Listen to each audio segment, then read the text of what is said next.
Breaking news, Justin Baldoni just got a big win, meaning Blake Lively got a big loss. Blake Lively, once the internet's golden girl, just watched her and Ryan Reynolds' carefully curated Hollywood image take a brutal hit. And all because Justin Baldoni walked away victorious from a court battle that exposed a side of Blake no one saw coming. Instead of gaining sympathy, her attempt to sway public opinion completely imploded, leaving her reputation in shambles. Now, with the truth laid bare, the power couple is under an unforgiving spotlight. And this time, there's no charming their way out of it. They got a big win, not a unilateral win, because the goddess of gaslighting did score a narrow victory as well. Hair care professional wanted all of this information for an over 2-year period. Judge Lyman continues, including but not limited to call logs, text logs, data logs, and cell site information. On February 14th, the Wayfarer parties moved to squash the subpoenas as overly broad and invasive. This isn't just a misunderstanding or an unfortunate career blip. Blake got caught in an outright power grab, trying to steamroll an entire film production like she was Hollywood royalty with unchecked authority. What started as a passion project for director Justin Baldoni and Wayfarer Studios turned into an all-out war behind the scenes, thanks to Blake's relentless push to seize control. She pulled every trick in the book: backdoor negotiations, pressure tactics, and outright interference, all in a desperate bid to dictate the film's direction. But now, in a jaw-dropping twist, the very maneuvers she used to push Baldoni out are the same ones that have left her cornered in court. With the legal battle exposing the inner workings of her hostile takeover, the consequences are explosive, and Hollywood is eating up every second of it. From the very start, Blake Lively wasn't satisfied with just being the lead actress. She wanted complete control. Armed with nothing more than a vanity title as an executive producer, she bulldozed her way into major creative decisions, sending the entire production into chaos. It wasn't just minor input here and there. She hijacked key aspects of the film. Reports say she tore through the script with her own rewrites, dictated costume designs, and even clashed with the editor, creating an atmosphere so tense it threatened to derail the project entirely. But Lively wasn't done yet. She took things to a whole new level by handpicking her own behind-the-scenes crew, a composer, a wardrobe designer, and an editor, all brought in to replace the seasoned professionals Baldoni had originally hired. This wasn't an actress giving creative suggestions. It was a full-scale, hostile takeover. The studio was left stunned, scrambling to regain control while she called the shots like she owned the entire production. Then came her career-ruining mistake, one so reckless it left industry insiders speechless. While the film was still deep in the editing process, Blake decided to screen an unapproved rough cut at a literary event. Congratulations. The movie was amazing. Thank you. There were tears in the audience. Amazing. I heard there were even tears on set. And Colleen, this story is so personal to you. Tell me why Blake and Brandon were the ones. A move that blindsided Wayfarer Studios. Not only was this a massive breach of protocol, but it directly defied the studio's explicit orders. This wasn't just bold, it was a flagrant violation of industry standards. And the fallout? It shattered her standing in Hollywood, leaving her in a mess even her A-list connections might not fix. Hollywood studios guard early film versions like a fortress, especially when dealing with a project of this scale. But Blake Lively? She ignored every rule in the book. By bypassing the formal approval process, she didn't just step on a few toes. She sabotaged the studio's entire distribution strategy, setting off a chain reaction that left industry insiders reeling. And just like that, she handed Baldoni the ultimate legal weapon. With undeniable proof of her reckless moves, he had everything he needed to turn the tide against her in court. But Lively wasn't about to go down without a fight. Instead of damage control, she doubled down, launching a full-scale attack that pushed this drama into scandalous territory. But also, you guys, Colleen Hoover just reactivated her Instagram account, and she has apparently deleted all of the photos with Blake Lively. And Ryan Reynolds' school teacher has just reached out to me. Plus, there has been movement in their court case. She asked him herself. Initially, he was just getting involved with this project because of the book, but then she asked him herself to play Ryle in the movie. And things were great until Blake Lively, right? We actually had, and I think we're still trying to pull it in, this old clip of her discussing how amazing Justin Baldoni was, because he didn't just want to take on this book project, but it was important for him to understand the readers and the fans of the book, what it was that they adored about these characters, because he didn't want to disappoint them when he brought this to life. Chris, were we able to pull that in? We can show it later if not. Allegedly, she went straight to the New York Times, leaking damaging insider details. An obvious move to smear Baldoni's name and paint herself as the real victim. And the timing? Absolutely calculated. The bombshell article, which painted Baldoni and Wayfarer Studios in the worst possible light, conveniently dropped right when the lawsuit was heating up. Hollywood whispers suggest Lively's camp orchestrated the entire leak, hoping to sway public opinion before things got worse in court. But instead of winning sympathy, her plan blew up in her face.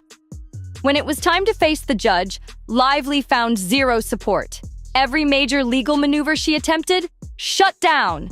First, she desperately sought a gag order to silence Baldoni's powerhouse attorney, Brian Friedman, from speaking publicly about the case.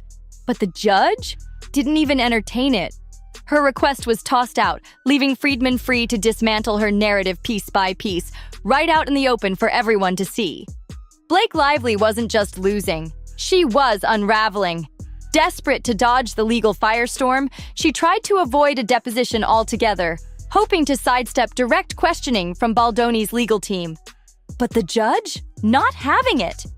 Her request was flat out denied, forcing her to sit for deposition, an event that could expose even more damning evidence about her relentless push to control the production. And the blows kept coming. If being forced to testify wasn't bad enough, the judge shut down any attempt to limit Baldoni's attorney, Brian Friedman. That meant Friedman had free rein to tear apart Lively's claims, out in the open, for the whole world to see. Her PR strategy, which once allowed her to control the narrative, was now in shambles. Suddenly, she wasn't the one calling the shots anymore. And the fallout? Hollywood has taken notice. Studios aren't just wary, they're downright hesitant to work with her now. The lawsuit alone was bad, but her erratic handling of It Ends With Us has sent shockwaves through the industry. No studio wants to sink millions into a project only to watch their lead actress stage a full-scale coup and throw the production into chaos. But here's where it gets even messier. Ryan Reynolds is now tangled up in the scandal, and his golden boy image is cracking. Insiders claim Reynolds wasn't just a bystander. He was allegedly backing Lively's takeover from behind the scenes. Some speculate this was a power move, an attempt to lay the groundwork for a sequel that would give them even more influence over the franchise. But now, his name is being dragged into the controversy, and Hollywood is starting to question whether his once untouchable reputation is at risk. Oh, you can't ignore the details of that gag order fiasco, because it's at the very heart of Justin Baldoni's legal triumph. Blake Lively marched into this courtroom battle thinking she could steer the narrative in her favor. Instead, she's been hit with one humiliating defeat after another. Every desperate attempt to silence Baldoni's lawyer, dodge tough questions, and spin public perception has completely backfired, leaving her scrambling to save face. Her latest move? A last-ditch gag order to shut down Brian Friedman, Baldoni's relentless attorney. And let's be clear, this wasn't just about containing courtroom chatter. This was a full-scale attempt to bury the truth, stopping Baldoni's camp from exposing the chaotic and underhanded tactics Lively used to wrestle control of It Ends With Us. The motion, filed in early February, argued that Friedman's public statements were causing irreparable harm to Lively's already crumbling reputation. But did the judge buy it? Not for a second. On February 19, 2025, the court flat out rejected her request. And that means Friedman is free to talk, loudly, openly, and without restrictions. And if you've been following this case, you know that's bad news for Lively. Friedman doesn't hold back. He's already called out Lively's accusations as strategic and dishonest. And now, he has the court's blessing to keep tearing her case apart. But Lively's legal nightmare doesn't stop there. She also tried to dodge the hot seat, attempting to weasel out of a sworn deposition. On February 15th, 2025, her legal team argued that she shouldn't have to face Baldoni's attorneys directly. For those who are not in the Hollywood world, what is wrong with her taking over the film? I've never seen it before in my 30-plus year career in Hollywood. And an executive producer is below a producer in the film world. An executive producer signed up to be an executive producer, and that's it. As the time progressed in this film, she decided that she wanted to be a producer. She started to make edits. She wanted to be part of the editing team. There were people hired, like human beings actually hired to do the editing job, who had done work as editors. She wanted to be part of that team. The next thing you know, she took over the editing. She started making threats that she wouldn't promote the movie, that she wanted to be in control of marketing of the movie, that she would do nothing in terms of promotion unless she was the actual editor. A clear attempt to avoid being grilled under oath. And the court's response? They shut her down. Again. Lively's legal team scrambled to keep her out of direct questioning, claiming she had already sufficiently presented her case in court filings. They argued that forcing her into a personal deposition would be unnecessarily invasive due to her high-profile status. But the judge didn't buy it for a second. The court saw right through the excuse and shut down her attempt to dodge questioning. The ruling was crystal clear. Blake must sit for deposition and answer under oath for every manipulative move she made during the film's production. And that's a massive blow. Now, every underhanded decision, from secretly rewriting scenes, to sidelining Baldoni's team, to leaking details to the press, to attempting to control Wayfarer Studios, is about to be picked apart in brutal detail. There's no PR spin that can save her now, but just when things couldn't get worse, they did. Lively's team didn't just lose their fight to block her deposition. The court also denied her request to limit what Baldoni's lawyer could reveal to the public. That means Brian Friedman now has full legal freedom to speak openly about the lawsuit. And if you've seen Friedman in action, that spells absolute disaster for Lively. Friedman has already ripped into her credibility, publicly calling out her hypocrisy. He's made it clear, Lively herself leaked confidential documents to the New York Times, yet now she wants to restrict access to key evidence that exposes her own tactics? The contradiction is glaring, and Hollywood is taking notice. Industry insiders aren't just watching, they're speaking out. Behind the scenes, studio executives are deeply concerned about Lively's pattern of manipulation, not just in production, but now in the courtroom. This isn't just a messy lawsuit anymore. It's a full-blown Hollywood scandal. Hollywood executives aren't fooled by Lively's tactics, especially after her bold attempt to rewrite the movie's entire storyline behind the scenes. The industry has been watching closely. And now, they're backing away. A major Hollywood insider revealed to Variety on February 22, 2025, that Lively's courtroom losses have sent shockwaves through the industry. Studio heads are now seriously reconsidering whether she's worth the risk.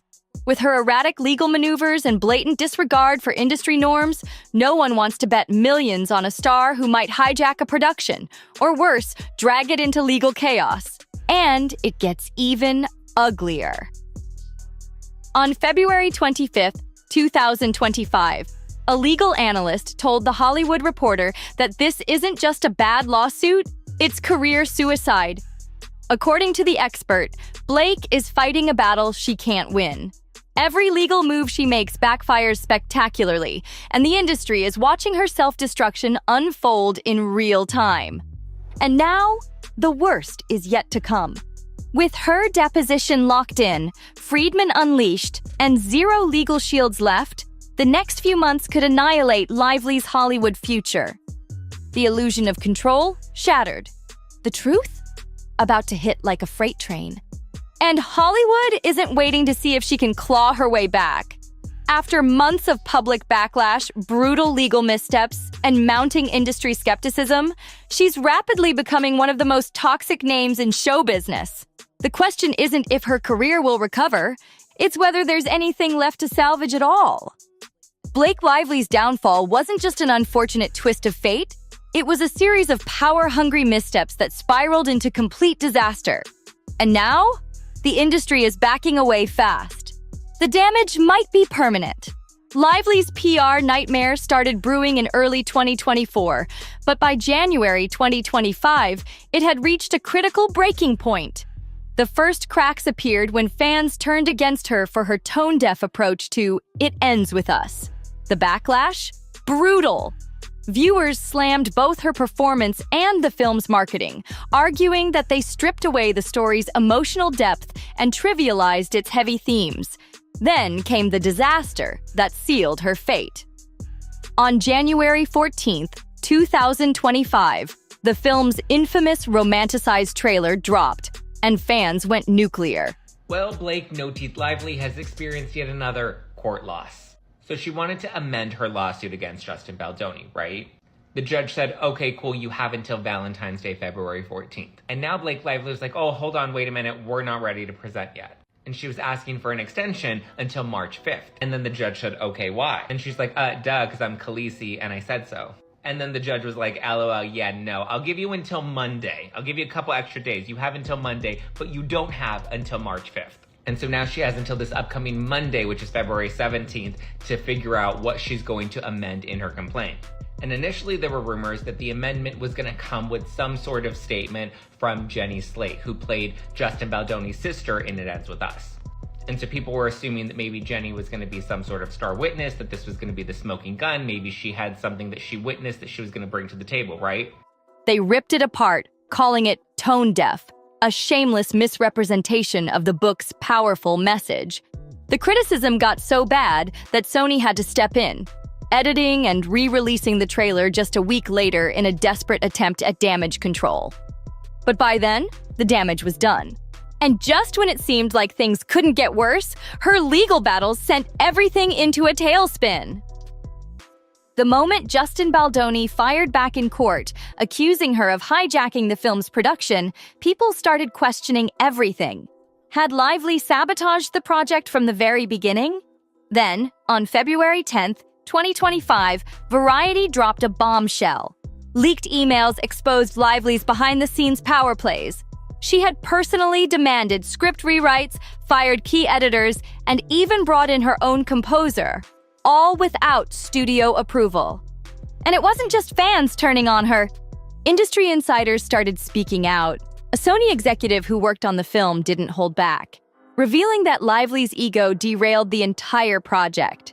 They claimed she meddled non-stop, taking what should have been an emotionally powerful film and turning it into a full-blown marketing disaster. Now, with Hollywood insiders pulling away and her reputation in free fall, the question remains: is Blake Lively's career officially unsalvageable? Blake Lively's legal team pulled one last desperate move. They tried to silence Baldoni's lawyer with a gag order, hoping to lock down the media narrative before things spiraled further. But the court? They shot it down instantly. The ruling gave Baldoni's legal team free rein to keep exposing Lively's behind-the-scenes power plays, and Hollywood? They were taking notes. Now, industry insiders are calling this one of the most catastrophic career implosions in recent memory. Just a year ago, Lively was a guaranteed box office draw. Now, studios don't trust her.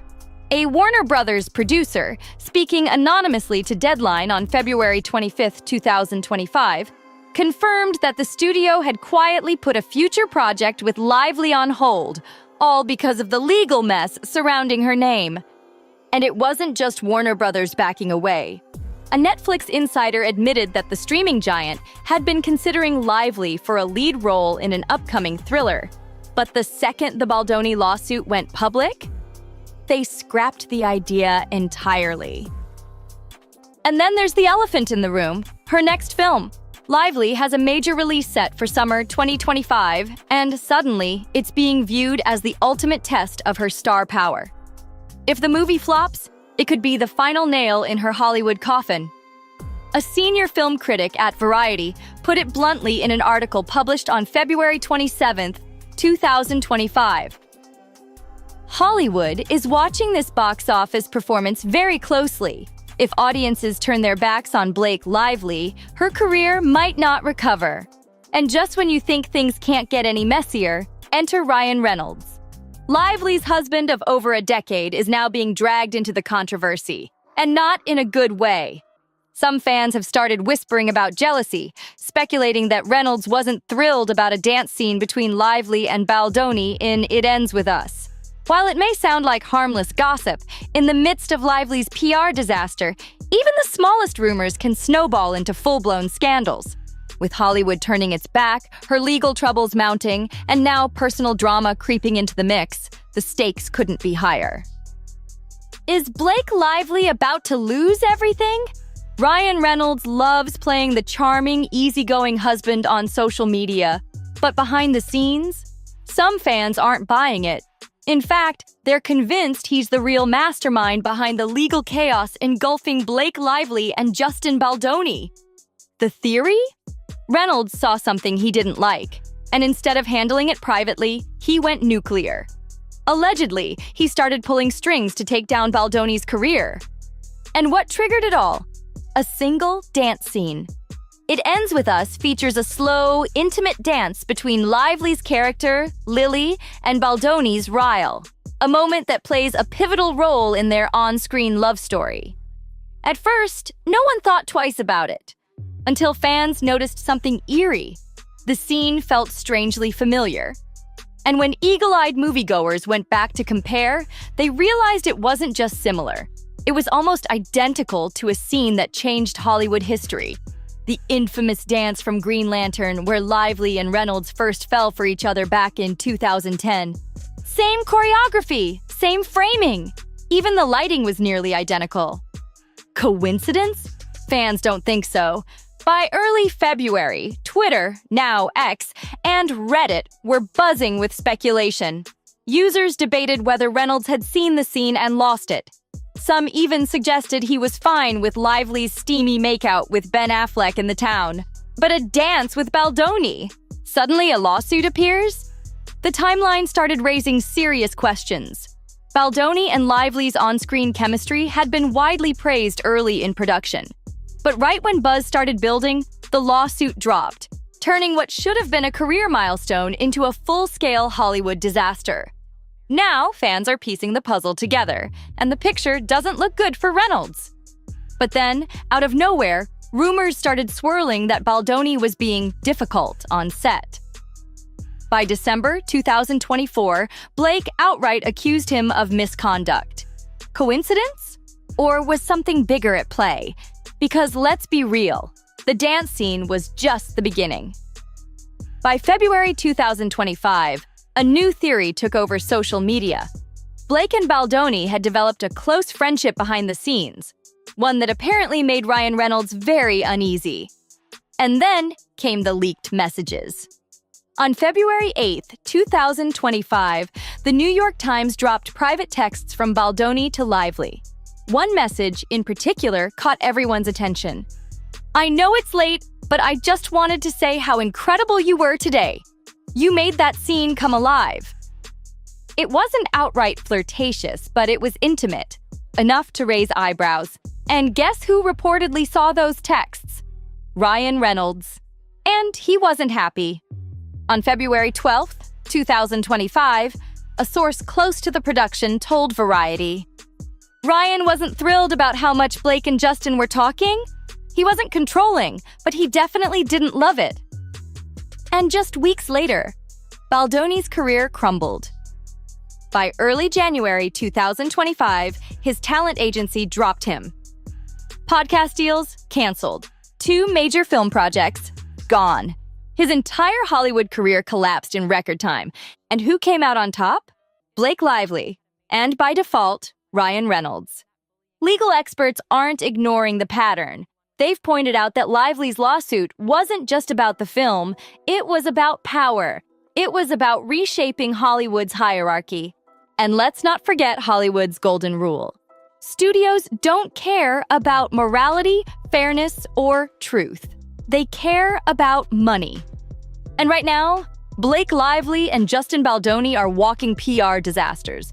Because the second a Hollywood scandal starts costing studios money instead of making headlines, they cut ties.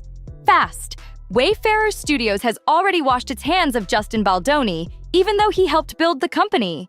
They've erased his name from all upcoming projects, making it clear he's no longer part of their future.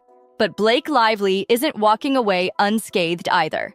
Her production reputation is in ruins. Sony insiders have leaked that she completely overstepped her role on It Ends With Us.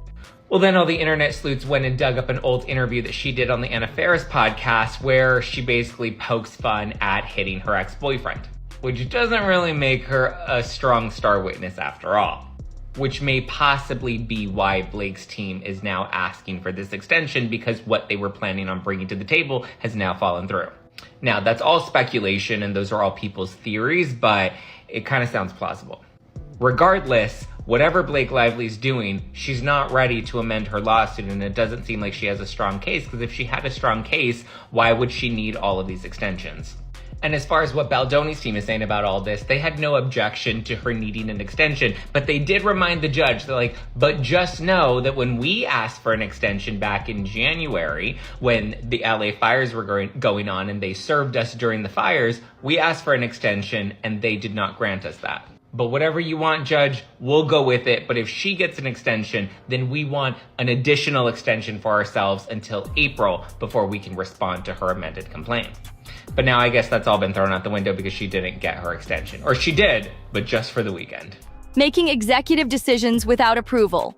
And according to Variety on February 10th, 2025, Hollywood execs now see her as difficult to work with. And in this industry, that's a death sentence. Big-name producers are now hesitant to attach her to future projects. On February 19th, 2025, Deadline reported that Lively was in advanced talks for a major Netflix series. But just like that, the deal went silent. Hollywood has seen this play out before. After the Johnny Depp versus Amber Heard trial, studios kept their distance for years, even though Depp won his case. The damage was already done, and his career never fully bounced back. Right now, Blake Lively and Justin Baldoni are in that exact same position. It doesn't even matter who wins the lawsuit. The industry doesn't want the baggage. Because Hollywood has only one rule: money talks. Lively's next big test is her untitled 2025 crime drama. This film could determine her entire future. If it tanks at the box office, studios will drop her for good. If it miraculously succeeds, she might have a chance to crawl back. But as of right now, industry insiders are not optimistic. On February 25th, 2025, The Hollywood Reporter spelled it out. This isn't just about bad PR. This is about money. The industry is watching to see if audiences still care about Lively, or if her career has already flatlined. Because if the numbers don't add up, Hollywood will move on without her. As the lawsuit spiraled deeper into chaos, something strange started happening behind the scenes, something that made people do a double take. Blake Lively had formed an oddly close relationship with her much younger co-star, Isabella Ferreira. And the more details that surfaced, the worse it looked. Ferreira, just 23 years old, played the younger version of Lively's character in It Ends With Us. Meanwhile, Lively, at 37, a seasoned Hollywood veteran and a mother of 4, suddenly took an intense interest in her. Reports from December 2024 claim that Lively began inviting Ferreira over for sleepovers. Yes, sleepovers. She also showered her with expensive gifts, treating her less like a co-star and more like a little sister. And Hollywood insiders? They were watching closely. On February 10th, 2025, Variety published a piece that raised eyebrows, stating, "Blake was incredibly close with Isabella, almost in a way that felt strategic. It wasn't just a mentor relationship, it was deeply personal." And that's when the power dynamic started being questioned. Critics quickly raised concerns that Lively wasn't just befriending Ferreira. She was pulling her into her inner circle for a reason. Was this genuine friendship? Or was Lively manipulating a younger, less experienced actress to have a loyal ally in her legal battle? The timing certainly made things suspicious. In January 2025, Ferreira publicly supported Lively's claims against Baldoni in an interview, saying, "Blake was always there for me. She made me feel safe." But almost immediately, people started asking the real question: was Ferreira actually speaking freely? Because let's face it, Blake Lively is a Hollywood veteran with decades of experience. Ferreira, a young actress still trying to build her career. And when you mix Hollywood power, a massive lawsuit, and a questionable friendship dynamic, it doesn't look good at all. Blake Lively held all the power, the ability to make or break careers. And for Isabella Ferreira, that wasn't just speculation, it was reality. Some fans began theorizing that Ferreira felt pressured to take Lively's side, fearing career consequences if she didn't. And honestly, they might not be wrong. On February 14th, 2025, Hollywood Insider reported, Blake's relationship with Isabella felt more like a strategy than a genuine friendship. She made sure Ferreira was in her corner. This whole big sister dynamic felt way too convenient. With Baldoni fighting back in court, Lively may have been securing Ferreira's loyalty, positioning her as an extra witness if the case escalated. And critics? They're convinced this was calculated from the start. A New York Post journalist wrote on February 17th, 2025, "If this case had gone to trial, Blake would have needed people on her side. Isabella's presence would have helped reinforce her claims." And now? People aren't buying the narrative anymore. Lively's questionable friendship with Ferreira has raised serious ethical concerns. Was this truly mentorship? Or was it a manipulative power move to strengthen her lawsuit? With Hollywood already distancing itself from her, these lingering questions only make her situation worse. And let's not forget, the future of this case is still hanging in the balance. So if you want to stay updated on every shocking twist and turn, make sure to hit that subscribe button, like the video, and share your thoughts in the comments. Because trust me, this story is far from over. See you on the next one.